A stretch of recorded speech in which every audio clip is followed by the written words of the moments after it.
முருகனுக்கு குறிப்பிட்ட இந்த ராசிகளை மற்றும் ரொம்பவே பிடிக்குமாம்.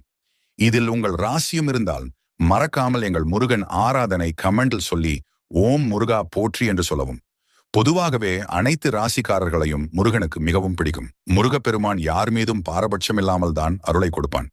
எந்த ராசியாக இருந்தாலும் சரி, மனம் முருகி முருகா என்று கூப்பிட்ட குரலுக்கு ஓடி வந்து நிற்கும் ஒரே கடவுள் என்றால் அது நம் அப்பன் முருகன் தான். ஆனால் ஜோதிட சாஸ்திரங்களின்படி சில ராசிகள் மீது மட்டும் முருகனின் அருள் அதிகம் இருக்கும்.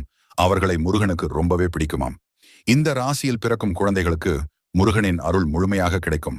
அதனால் இவர்களுக்கு கர்மா என்ற ஒன்று வாழ்வில் இருக்காது. மற்ற குழந்தைகளுக்கு ஒரு காலகட்டம் வரை அவர்களுடைய கர்மா பின்தொடரும்.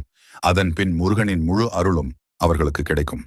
தனுசு, விருச்சிகம், மேஷம், சிம்ம ராசிகளுக்கு முருகனின் அருள் முழுமையாக பிறப்பிலிருந்தே கிடைக்கும். இதில் சில நபர்கள் முதலில் சிவன் இல்லை பெருமாளை தான் வணங்கியிருப்பீர்கள். பிறகு முருகன்